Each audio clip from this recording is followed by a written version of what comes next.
জমানায় মানুষ নেকের কাজ থাকতেছে, গুনার কাজ ধরতেছে। শুধু গুনার কাজ ধরি না, বরং গুনার কাজে প্রতিযোগিতা শুরু করতে, কে কার আগে জাহান্নামে যাবে।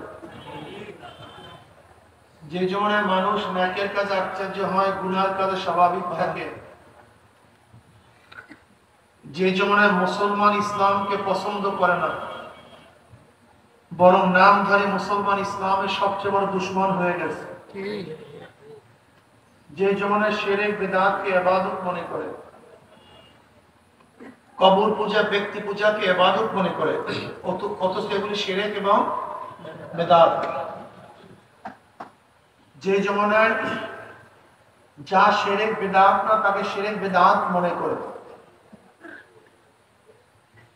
যে জমানায় আংশিক দিন পালন করে, পরিপূর্ণ দিন পালন করার ঢেকুর তুলে পালন করে, আংশিক দিন দাবি করে আমার চেয়ে বড় দিন তার আর কেউ নেই,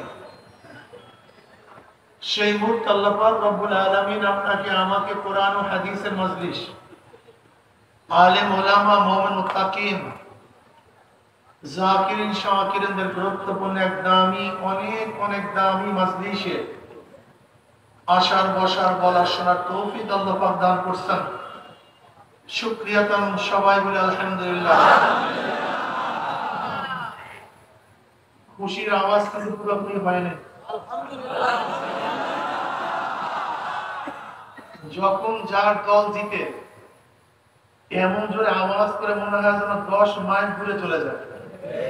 আওয়াজ কিসের? খুশি। ওমর ইবনে খাত্তাব রাদিয়াল্লাহু তাআলা যখন ইসলাম গ্রহণ করছেন, দারুল আরকামের মধ্যে সাহাবারা আল্লাহু আকবারের ধ্বনি দিছে, এত জোরে ধ্বনি দিছে, হেরেমের মধ্যে আওয়াজ পৌঁছে গেছে। কেন? খুশির আওয়াজ। ওমর মুসলমান হয়ে গেছে। কি কথা ঠিক না? দীর্ঘদিন পর্যন্ত বিভিন্ন কায়দায় আপনাদের দ্বারে দ্বারে, কানে কানে মাহফিলের দাওয়াত পৌঁছাবার চেষ্টা করা হয়েছে। অনেক লোকের অনেক সুযোগ সুবিধা থাকা সত্ত্বেও তারা আসতে পারেনি, সাইলেন্ট করে দেন, আবারও বাজবে। আবার মাহফিলের মধ্যে খোঁজ করে দেখবেন কিছু আল্লাহ পাকের বান্দা দোকানের মধ্যে তালাবদ্ধ করে, ব্যবসার মধ্যে লাফতি মেরে, দুনিয়ার সমস্ত ঝামেলাকে পদদলিত করে মাহফিলে হাজির হয়ে গেছে। আবার ওই বাজারের মধ্যে গিয়ে দেখেন কত মানুষ ব্যবসা বাণিজ্যের মধ্যে, বেহুদার গল্প যার মধ্যে ব্যস্ত। আপনি এত দূরের থেকে আসছেন, আর ওই ব্যক্তি এত কাছের থেকে আসতে পারে নাই কেন? কারণটা কি? নিশ্চয়ই আল্লাহ পাক রব্বুল আলামিন তৌফিক না দিলে আপনি এবং আমি তো আসতে পারতাম না। যে মাওলাই কারীম আপনাকে আমাকে ওই সমস্ত গাফেলদের অন্তর্ভুক্ত না করে এই মুমিন মুত্তাকিন, জাকিরিন, শাকিরদের অন্তর্ভুক্ত তৌফিক দান করছেন, আমরা বেজার না খুশি? সবাই খুশি? যারা আমরা খুশি হলাম, খুশি হয়েছে তারা একবার বলে আলহামদুলিল্লাহ, মাশাআল্লাহ। আপনার জিকিরের আওয়াজ যত দূর গেছে, এর মধ্যে কাঁচা পাকা যত কিছু আছে, জঙ্গল, লাঠি, ছোটা, বাঁশ, গাছ, কিয়ামতের ময়দানে জাকিরের পক্ষে সাক্ষী দিয়ে দেবে। মাশাআল্লাহ, আলহামদুলিল্লাহ। একবার সুবহানাল্লাহ পড়ার সাথে সাথে আমলনামে 1000 নেকি লেখা হয়ে গেছে, 1000 গুনাহ ঝরে গেছে।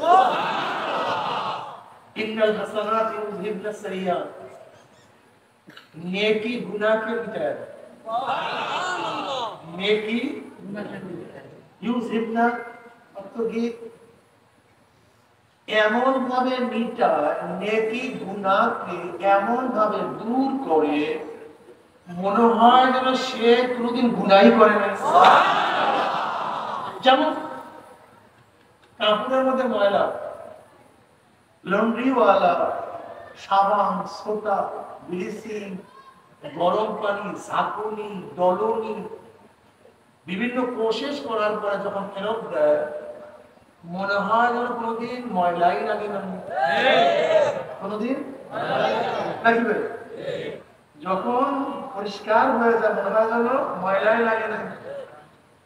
ঠিক গুনাহ থেকে যখন বান্দা তওবা করে আপনাই গুনাহ জানবে কামাল্লা জানবালা, যখন গুনাহ থেকে বান্দা তওবা করে মনে হয় যেন কোনদিন গুনাহই করে। আল্লাহ আমাদের সবাইকে তওবা করার তৌফিক দিয়া দাও।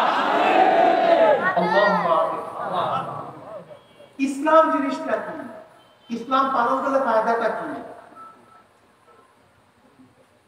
একবার বলছি মোবাইল ফোন অফ করে দিই ভাই, ডিস্টার্ব না করি ভাই, অফ করে দিই। ফায়দাটা কি? আমাদের মাথার মধ্যে একটা ধারণা অনেকেরই আসছে ইসলাম মানি কবরের নিচের কথা বলার জন্য আসছে, উপরের কোনো ডিউটি নেই, উপরের কোনো কাজ নেই। এটা আমাদের অনেকের মাথার মধ্যে ঢুকছে। কি কথা ঠিক না? সবাই আমার হাতের দিকে তাকান, আমার হাতের দিকে তাকান, সবাই তাকাইছেন? এইটা দুনিয়া, এইটা আখিরাত। উপরেরটা কি ভাই? দুনিয়া। হাতের উপরই ভাগ দুনিয়া, নিচের ভাগ আখিরাত।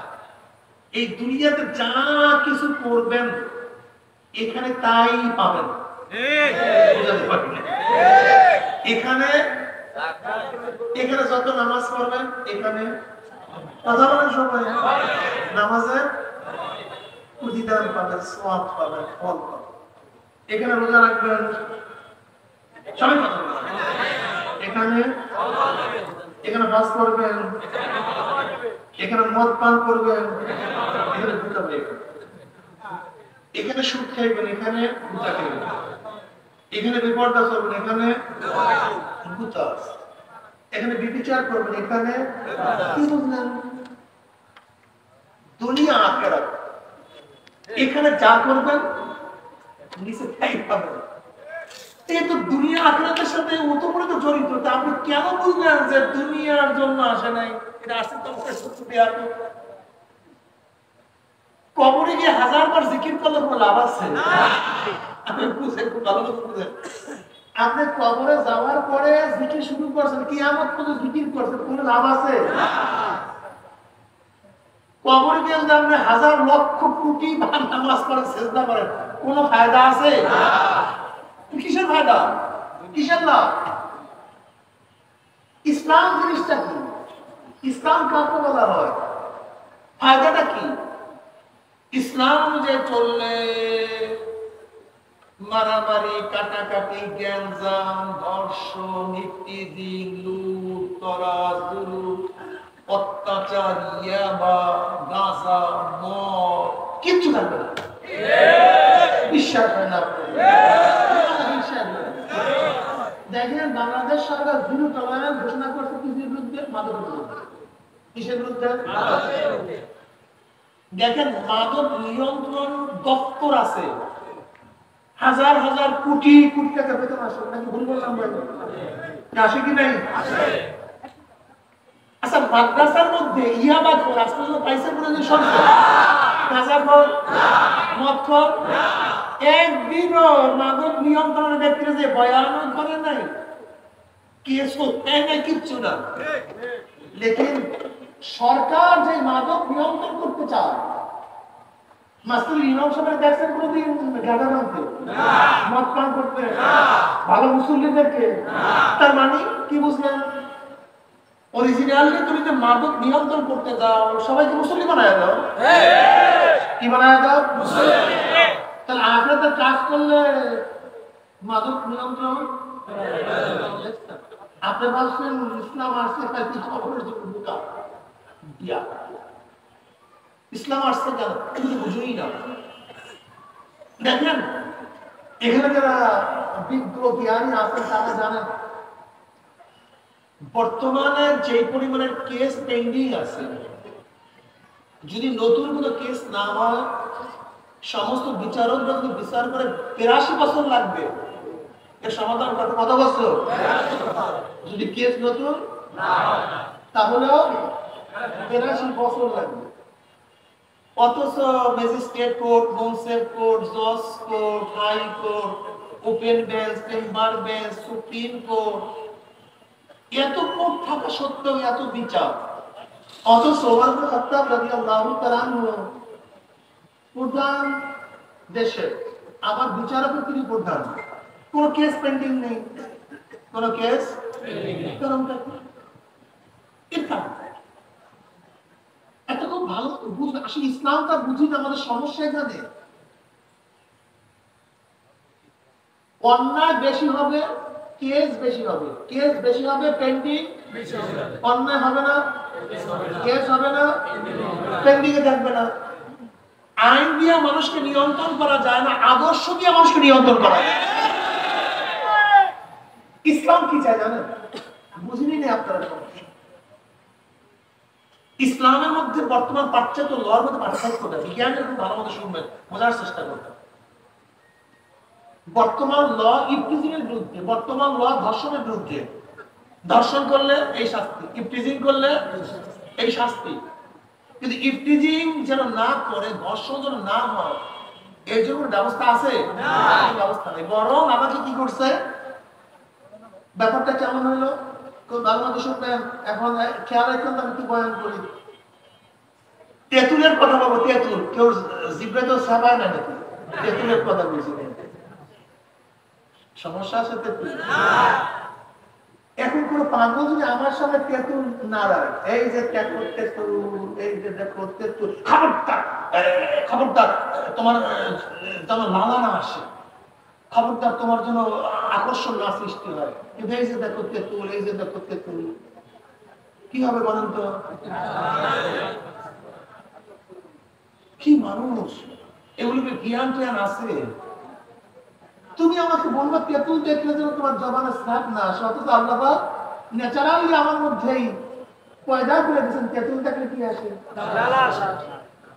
পুরুষ মহিলা একত্রিত হইলে তার মধ্যে আকর্ষণ, এইটাই নিয়ম। যদি আকর্ষণ না হয়, যদি না হয় বলেন তো, যদি না হয় কি আছে সমস্যা? মূল থিম হলো নেগেটিভ পজিটিভ একত্রিত হইলে শর্ট করবেই। যদি ব্যাটারির নেগেটিভ পজিটিভ একত্রিত হয়, এই কারেন্টের নেগেটিভ পজিটিভ একত্রিত হয়, কি করবে? এগুলো স্বাভাবিক, স্বাভাবিক নিয়ম, এইটাই আইন, এইটাই যুক্তি। কিন্তু যদি দেখেন নেগেটিভ পজিটিভ একত্রিত করার পরেও শর্ট না করে, কি আছে? এখন তুমি আমাকে পড়াবা, বিএসএল হাত ধরিয়া হাঁটবা, বন্ধু বানাবা, অমুক করবা, তমুক বানাবা, তমুক করবা, সব চলবে, একাত্তে চলো, অমুক চলো, তমুক চলো, কিন্তু খবরদার খবরদার গরম হবা না, খবরদার তাকাবা না, খবরদার এইটা করবা না, খবরদার এইটা করবা না। পাগলটা বলে ইসলাম কি বলে? ওলা তাকরা বলছে না, ইসলাম জেনা করতে নিষেধ করে, কি বলছে? ওয়ালা তাকরাবু জিনা, জিনার কাছেও যাবেন। ইসলামের থিমটা বুঝেন? আল্লাহ কি বলছেন? ওয়ালা তাকরাবু হাযিহি শাজারা। আদম আলাইহিস সালাতু ওয়াস সালাম বলছেন, তুমি এই গাছের কাছে যেও না, এই গাছের কাছেও যেও না। ফল খেতে নিষেধ করেন নাই, কি বলছেন? এই গাছের কাছেও যেও না, ফল খাওয়া তো দূরের কথা। আল্লাহ পাক জানেন যদি গাছের কাছে যাও তাহলে ফল খেয়ে ফেলবা। আল্লাহ পাক কি বলছে? ওয়ালা তাকরাবুজ জিনা, আর জানিয়াতু জানি। এখানে জানি জিনাকারী মহিলার কথা আগে নিয়ে আসছেন, পুরুষের কথা পরে নিয়ে আসছেন। কারণটা কি? কারণটা কি?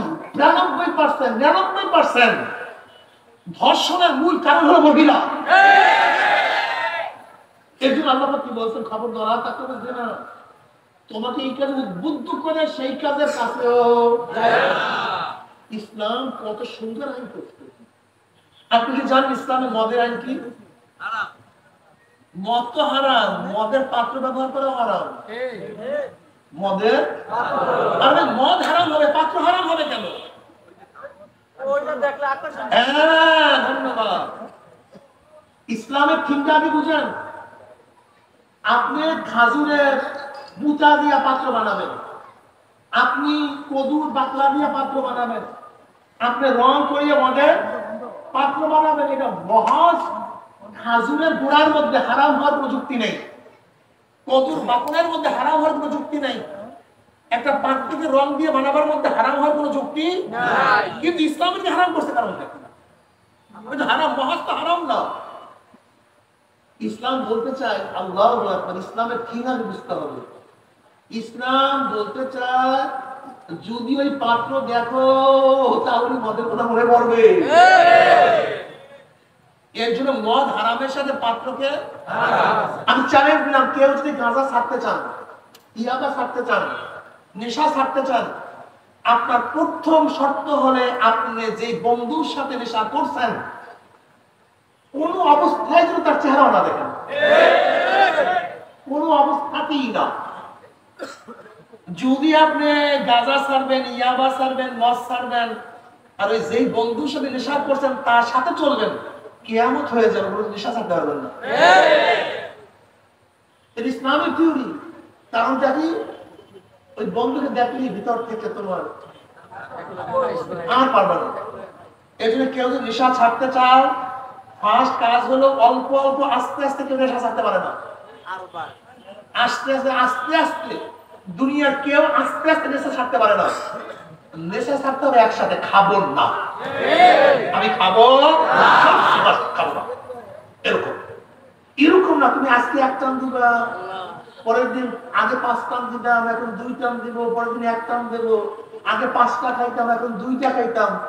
আমার গবেষণা আজ পর্যন্ত এরকম নেশা ছাড়তে আমি কাউকে দেখিনি। এটা কোনদিন পারবে না, সম্ভব না। কি করতে হবে? একসাথে সার্সি বলেন তো,